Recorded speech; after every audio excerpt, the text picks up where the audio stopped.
После этого уже можно будет там публиковать, зашифровать эти документы. Но перед тем, как все это сделать, нужно на вашем компьютере, в рабочем месте, это может быть любой компьютер, который подключен к интернету, и на этом компьютере должно быть установлены две программы. Первая – это CryptoPro KSP называется. Насколько вы знаете, электронную подпись, которую выдают в казначействе или налоговые, делается на программе CryptoPro. Поэтому я рекомендую устанавливать вот эту программу CryptoPro KSP. Она имеет демо-версию, 90 дней бесплатно можно пользоваться. И чтобы установить потом на этот компьютер вашу электронную подпись, нужно следовать следующим инструкциям.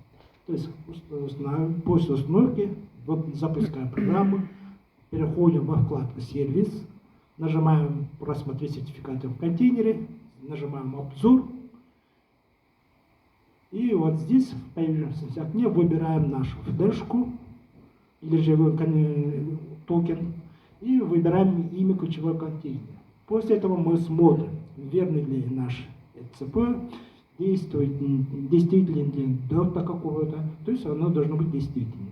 И просто нажимаем кнопку «Установить». После установки на компьютере нужно теперь использовать уже вторую программу. У нас Robotswap рекомендует использовать следующую программу, она называется CryptoArm Ghost. Можно тоже скачать вот с этого ссылки. И тоже есть ознакомительная версия, но только на 14 дней. То есть 14 дней можно пользоваться бесплатно. Но есть, конечно, и другие программы, с помощью которых можно поискать в интернете, но рекомендуем вот эту программу. Она стоит, одна лицензия на этой программе стоит где-то примерно, если на год закупать, то где-то 1600. А если навсегда лицензия должна быть, то где-то 2500. Ну и после этой установки этих программ, настройки, нужно будет скачать с сайта FIS4DOI 3 сертификата. Вот эти 3 сертификата нужны для зашифровки наших документов. Там после регистрации появится вот вкладка «Сертификаты», и отсюда нужно скачать эти 3 сертификата. Сертификат сервера, сертификат ОЦ и сертификат ГОЦ. Вот так наименование у нас будет такое наименование.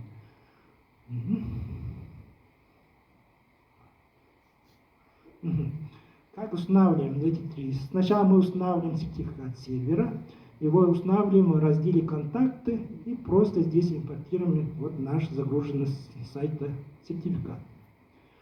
А сертификат УЦ мы устанавливаем уже промежуточный. То есть выбираем раздел «Сертификаты», промежуточный, и здесь просто устанавливаем.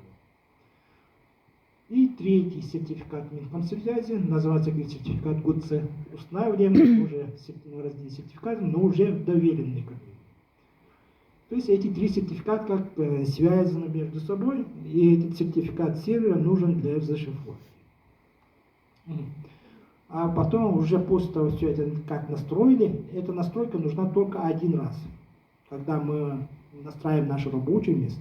После уже в дальнейшем мы можем уже использовать, сохранить этих настроек, подписывать, зашифровать эти файлы по умолчанию. То есть для этого заходим вот в программе, выбираем подпись и шифрование, добавляем наш файл, можем через эту кнопку, либо просто перетаскиваем наш Excel файл. И здесь ставим галочки «Подпись» и «Шифрование». Ну и, конечно, можно поставить как галочки «Сохранить результат каталога». То есть какую-то папку вы указываете, в котором будет появляться наш файл, в котором зашифрованный и подписанный файл. И обязательно выбираем сертификат подписи. Здесь уже вы устанавливаете ваш ЭЦП, то есть на ваше имя или на имя руководителя, который сделан. И сертификат шифрования – это уже тот сертификат, который мы скачали с сайта FIS4DOI. После того, как все это установили, мы кодировку выбираем DER обязательно.